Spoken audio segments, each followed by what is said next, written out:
25 августа 1949 года на склоне горы Кабаньей высотой 1400 метров в районе озера Байкал потерпел катастрофу международный самолет, экипаж которого состоял из опытных пилотов-фронтовиков. Обломки самолета лежат там до сих пор, и эта авиакатастрофа 1949 года до сих пор оставляет множество вопросов. Как именно это произошло? Что могло случиться с самолетом?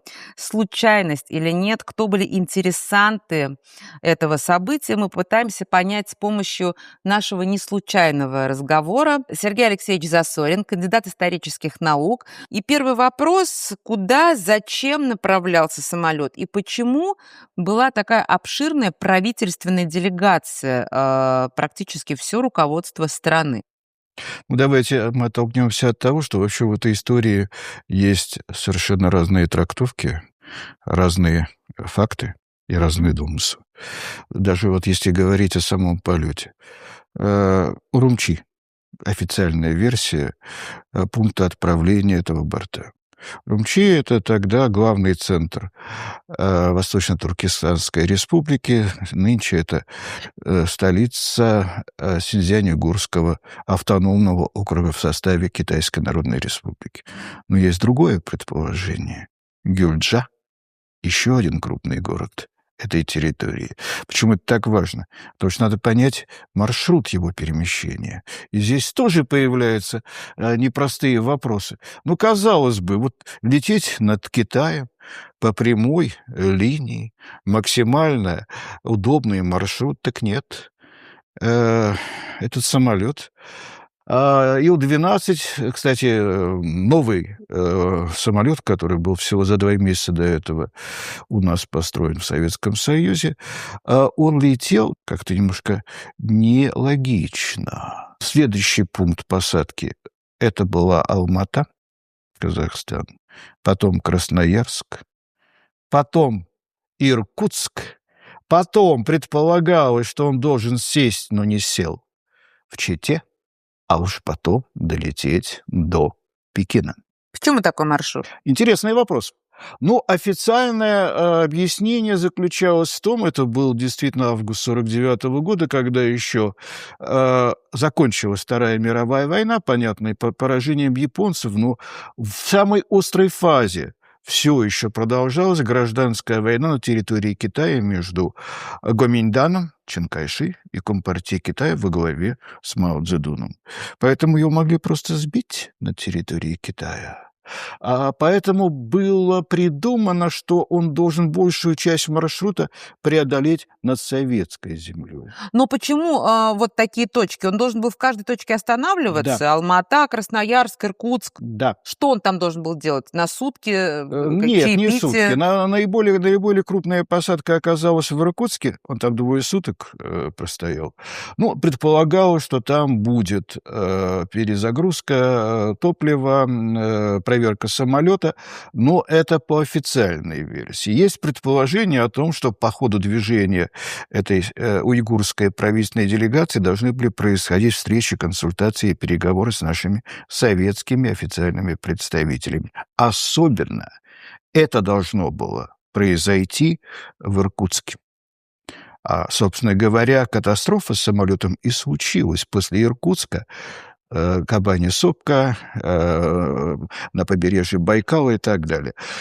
Почему? Потому что надо было до того, как представители уйгурской этой республики попадут в Пекин на специальное заседание Совета Высшего, где вопрос должен был решаться о судьбе этого региона, этой территории, надо было с ними решить согласованно вопрос с точки зрения совмещения интересов как СССР, так и вот этой Восточно-Туркестанской республики. То есть мы должны были им посоветовать, или они должны были с нами согласовать? Не очень понимаю Вот это ситуацию. хороший вопрос. Мы с вами выяснили, что до сих пор непонятен маршрут. Почему он непонятен-то? То есть документов нет, документы утеряны, как передвигался самолет. В итоге он же передвигался, он же вылетел из Иркутска. Здесь есть своя конспирология. Потому что вы уже упомянули 2 версии. Одна версия, что он разбился. Причем было трудно разбиться. Трудно разбиться. Надо было постараться, чтобы разбиться. Всего 1400 метров высота, на достаточно, в общем-то, открытой поверхности эта сопка находилась у Байкала. Наши опытные военные летчики, фронтовики, и вдруг. Вторая версия, которую сами уйгуры потом будут высказывать, причем те, которые придут на смену погибшим, что их ликвидировали. Давайте мы с вами все-таки оттолкнемся от того, что, ну, если говорить, собственно, о периоде Великой Отечественной войны, Второй мировой войны, то в самом начале 1941 года тогдашнее руководство Восточно-Туркестанской республики, оно несколько раз меняло статус своего государства, потому что это была Восточно-Туркестанская Исламская республика, Восточно-Туркестанская революционная республика, в зависимости от того, кто в тот момент имел власть. Они обратились к Советскому Союзу с просьбой принять его в состав СССР. Да вы что? Правда. Это могла быть, как вы думаете, какая по счету Советская республика? 16-е? Извините, 17-я. После Карело-Финской. Она ведь тоже некоторое время была в составе СССР после войны вот этой зимней с Финляндией. А потом, исходя из будущих интересов в Европе, уже после окончания Второй мировой войны, Советский Союз снизил статус Карелов с Союзной Республики до автономии. Уйгуры, жившие в Восточно-Туркестанской республике, они попросились к нам в СССР. Да. А мы? Отказали. Почему? В январе такая просьба поступила с 1941 года. Буквально накануне Великой Отечественной войны, в мае 1941 года, пришел официальный отказ из Москвы. Почему? По очень простой причине. Мы думали в это время, по крайней мере, Сталин точно не мог об этом не подумать, что нам делать с японцами. Если они вдруг откроют против нас второй фронт там на Дальнем Востоке. Мы же не знали, как они отреагируют на возможное столкновение СССР и Германии. Это потом наш выдающийся Зорге сообщил, что они не будут вступать в действие, пока не произойдет перелом там между Вермахтом и Красной Армией. А для того, чтобы быть готовым к возможной войне с Японией, надо было иметь союзников. Союзник один. Тогда еще Китай, общий Китай, не разделенный в ходе гражданской войны. Нельзя было, как кость в горле, вот эту вот республику уйгурскую, республику восточно-туркестанскую сразу включать в состав СССР. Тем более, что мы уже сделали некоторые вещи, ну, скажем так, вызывающие. Мы Тувинскую республику приняли в состав СССР. Она стала нашей советской только в ходе Великой Отечественной войны. Здесь надо было соблюдать правила игры, по крайней мере, союзничество с китайцами, не влезая в их внутренние проблемы. Китайцы хотели эту территорию. Китайцы хотели завладеть Восточно-Туркестанской республикой. Территорией. Конечно, хотели. Еще бы не хотели. Как давно и почему? Ну, это долгая история. Вообще, Ну, давайте, вот коротко. давайте, если кратко, вообще это просто удивительное место на территории Центральной Азии. Вообще это Центр Азии. Вот это и есть Центр Азии. Потому что это небольшая территория, но очень плодоносная, плодородная. Кстати, давайте иметь в виду, что когда они сблизились с нами, не вступив в состав СССР, там были найдены урановые рудники, и по Иртышу урановая руда сплавлялась к нам в Сибирь, и там производилось то, что потом потребуется Курчатову во время атомного проекта. Поэтому с незапамятных времен это та самая узкая часть Великого Шелкового пути, которая представляет собой благословенную землю между огромными вершинами Тянь-Шань, Гималаи и Алтай, где всегда была интенсивная торговля, и лаковое место для завоевателей, и удивительные достижения ранних античных цивилизаций, будь то, например, уйгурский каганат или буддистское государство, которое там же создавалось, перейдя по индийской традиции, на территории Центральной Азии. А сколько существовало государство уйгуров вообще? Понятно, что в разные периоды оно по-разному называлось, в зависимости от того, кто правил? Оно не было настоящим государством. Потому что ранние цивилизации, ну, там был каганат недолговечный, исламский, но он бок о бок конкурировал с буддистскими образованиями, а потом это была территория долгое время под контролем, под влиянием либо баньчжурской правящей династии, либо китайской правящей, дунганской правящей династии. Когда отдельное государство образовалось? В Сколько лет? 1944 году. В 1944 году. То есть это была молодая И, по республика. сути дела, мы им дали возможность стать по-настоящему суверенными. Отдельный вопрос, очень важный вопрос, русские на этой территории. Русские попали во второй половине XIX века. Спасибо нашим выдающимся географам. Будь то Пржевальский или Обручев, или Рерих, они открывали, описывали и, по сути дела, вводили в культурный и научный оборот все эти территории. Первые русские появились в конце XIX века, а потом 100 тысяч русских, которые попали на эти территории в ходе гражданской войны. Это были в основном убегающие от большевиков белогвардейцы. Барон Унгерн, известный, который в это время на Дальнем Востоке и Восточной Сибири пытался удержать власть. Вот отсюда появилась довольно крупная, серьезная русская диаспора. Потом на это нашему тогда руководству надо будет обращать внимание в решении проблемы Восточного Туркестана. Поэтому вот, собственно, там очень шла интенсивная борьба за власть. Причем формально, вот вы спросили меня, когда они стали независимые, они в течение войны, когда они не получили разрешения на вступление в Советский Союз, они считались Синьцзянской губернией пока еще общего Китая, пока еще не разделенного на два Китая. 1943-1944 год выступление партизанских отрядов всех, кроме китайцев. Туда попадали уйгуры, туда попадали казахи, туда попадали киргизы, татары. Они подняли восстание против китайской власти и провозгласили себя суверенным восточно-туркестанским государством. Вот такая история, как они пришли к такой... Недолго счастье длилось. Нет, недолго. Уйгуры. Интересная история в истории. Этот пример, наверное, наравне с курдами, великой, многочисленной, достаточно хорошо выраженной в культурном своем развитии, особенно в античности, а потом в средние века нации, которая так и не обрела государственность. Потому что в чем проблема? Они рвались к независимости. Вот тогдашние Касими и все его окружение, они рвались к независимости, они поняли, что Советский Союз их не возьмет. Здесь еще одно обстоятельство. В 1945 году на Ялтинской конференции было принято решение о неразделимости китайской территории, освобождаемой от японцев. Еще шла в разгаре только гражданская война, непонятно, чья возьмет, нам нельзя было соглашаться на вот такой сепаратизм тогда внутри Китая.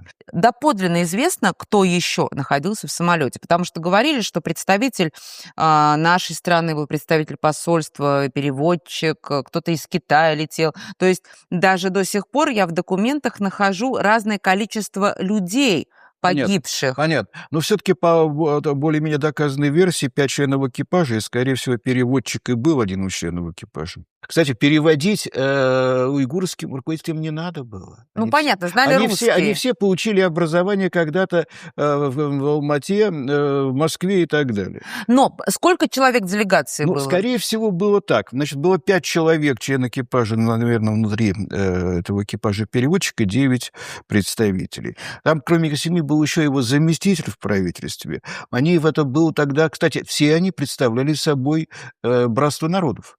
Потому что глава правительства уйгур, министр обороны киргиз, затем вице-премьер казах, и, в общем-то, китайцев там не было. Они были резко против предоставления независимости. Еще раз, позиция тогдашнего Касими и его окружения руководства – получить суверенитет и иметь очень близкие союзнические отношения с СССР, а может быть, когда-нибудь потом и попытаться все-таки вступить в состав нашего государства. Китай был резко против. Причем Китай, любой Китай, Чан Кайши был против отделения Синьцзяна, Мао Цзэдун был против отделения Синьцзяна, но каждый из них видел эту территорию у себя. Почему Восточно-Туркестанская республика с тем правительством, да, которое в тот момент было, так стремилась в СССР?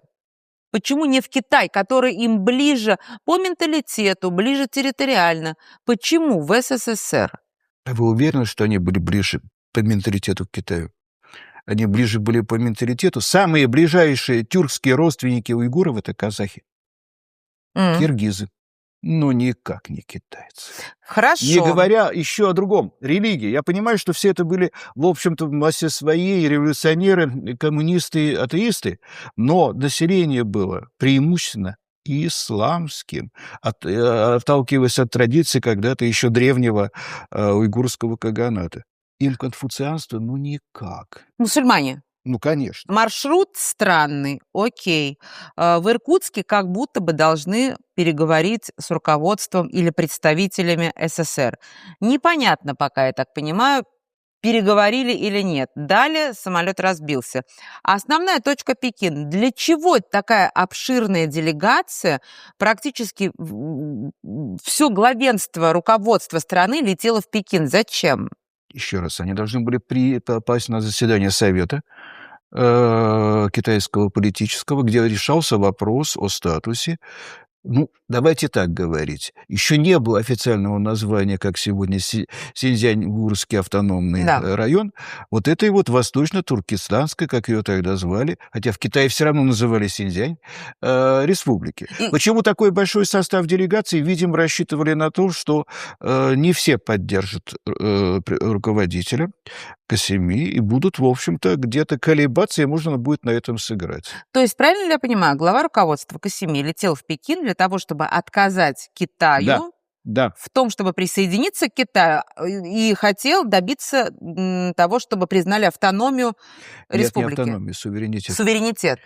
Полную независимость от всех, включая, в общем-то, и независимость от Советского Союза. А Китай мог согласиться не на суверенитет, но на автономию, предположим, но в составе Китая? Нет, так они так и сделают в конечном счете. Я понимаю, но... в тот момент, давайте вот что иметь в виду. Все-таки вернемся к версиям. Ну, не было, наверное, все-таки никакой ликвидации, а была катастрофа, хотя кто его знает. Но то, что самолет разбился, то, что были найдены вот эти его части, правда, еще одна таинственная история. Исчезла рация. Исчезли те или иные показания приборов, которые могли бы объяснить. Черных ящиков тогда по-настоящему не было, как сегодня, но тем не менее, которые могли бы объяснить причину катастроф. И в итоге вот такая чудовищная таинственная катастрофа. Ил-12, новый самолет, фронтовики, летчики советские, за штурвалом этого самолета. И, соответственно, ведь доподлинно известно, что после последней связи с диспетчером в Иркутске, когда они там выходили на связь, он резко начал терять высоту. Ну так, это так.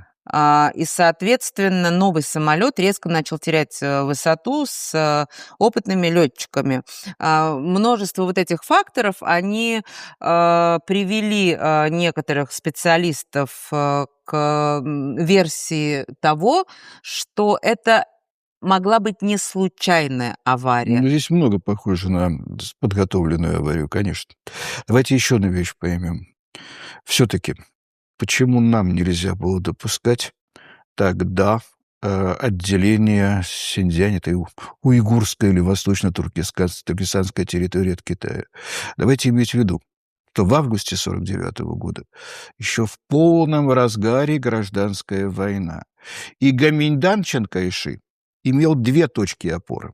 Их практически тогда коммунисты вытеснили со всей территории, кроме двух локаций. Первое – это там, где они потом и окажутся, Тайвань, и второе – Синьцзян.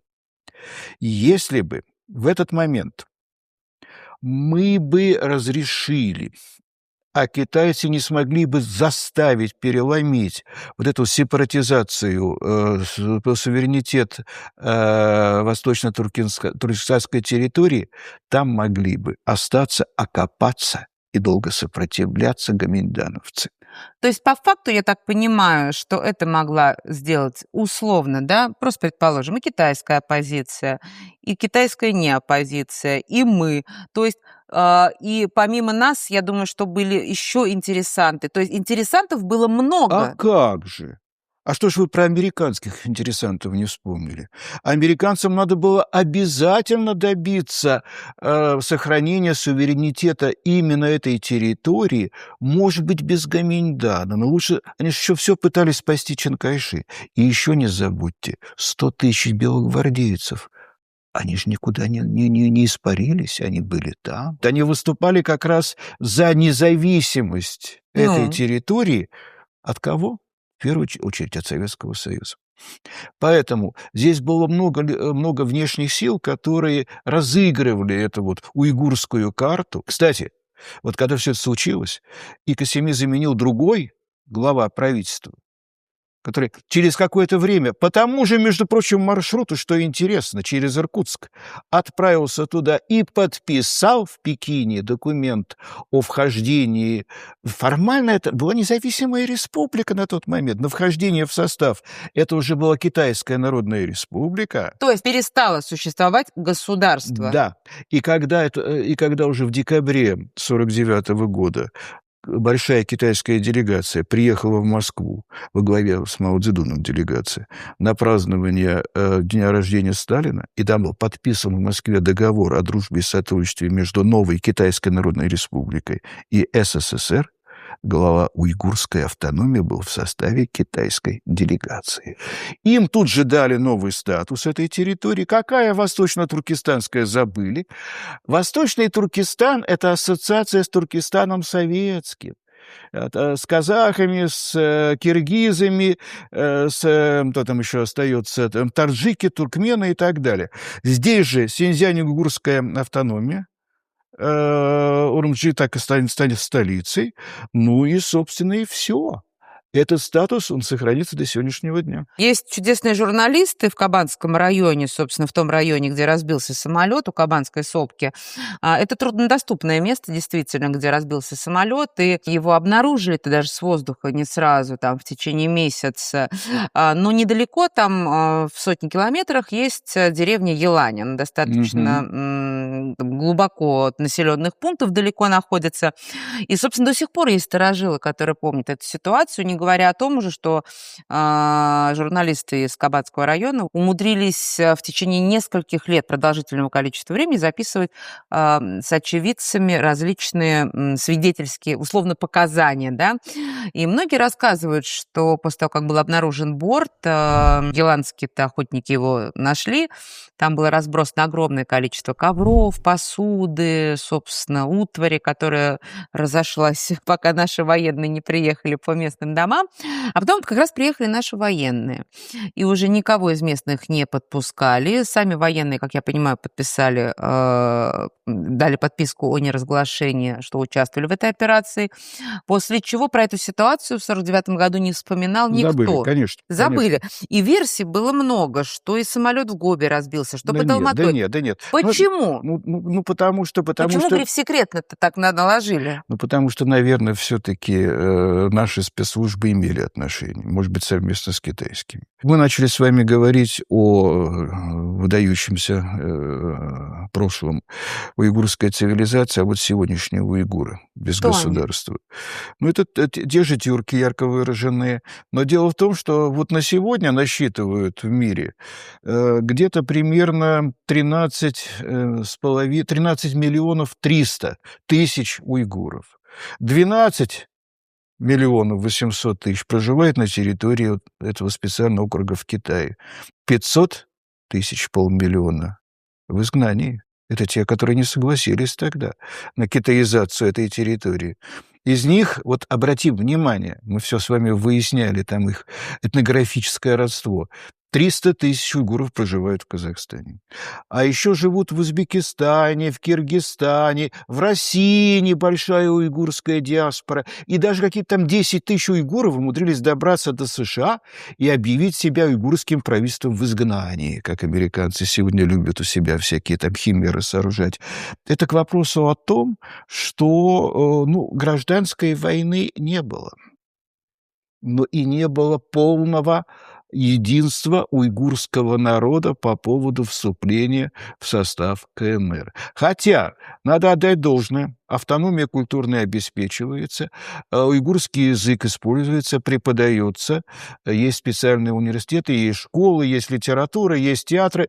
Ну, на самом деле, какого-то такого ярко выраженного сепаратизма сегодня в Синьцзяне незаметно. Но когда это все тогда происходило, это было непростое, болезненное явление. Сергей Алексеевич, смотрите, вы вот сейчас называли цифры, да, я так понимаю, порядка 13 миллионов с хвостиком. Да, Это на сегодняшний день условно, да, мы примерно говорим, насчитывает уйгурская нация.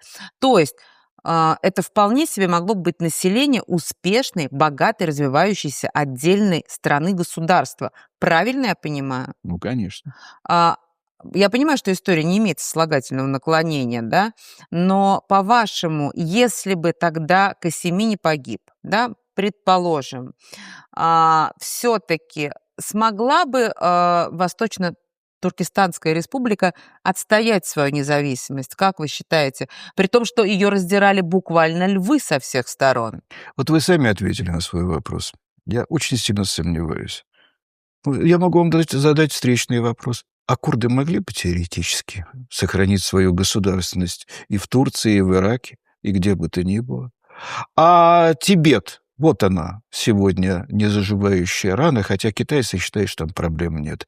Могла бы быть суверенным от Китая государством? Теоретически, да. Поэтому, вообще говоря, вот это вот, ну, роза ветров, а здесь роза конфликтов, я бы сказал, вот на этой территории Центральной Азии, она в тот момент была настолько болезненной, настолько такой радикальной. Я не думаю, что можно было бы найти какую-то базу для примирения этих интересов. А я вас прошу, а Тайвань мог бы тогда не отделиться от Большого Китая континентального? Теоретически мог, но отделился. Ну, к вопросу Потому о что том, что история не имеет сослагательного наклонения, игроков всегда вокруг много. китайской земли, вот разыгрывание китайской карты было очень много в той эпоху. Ну, тем не менее, видите, все было не просто всегда в том регионе, в самом Китае. Сам Китай тоже раздирался изнутри различными партиями и течениями. Еще один момент.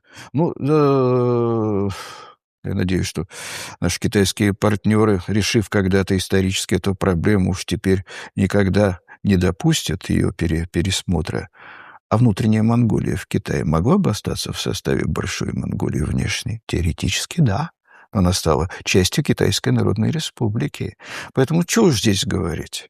О том, что могло бы быть, если бы что-то вдруг повернулось по-другому.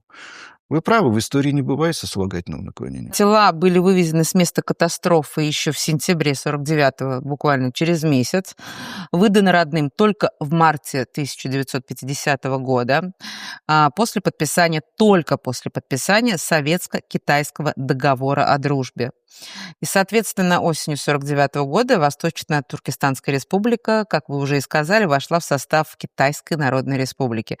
И вскоре была окончательно ликвидирована. И таким образом, в общем, исчезло не просто государство, да, таким образом исчез проект, скажем так, который не смог себя реализовать как успешное государство, независимое государство. Конечно, еще один момент нам с вами интересен с точки зрения понимания русских диаспор где бы то в мире.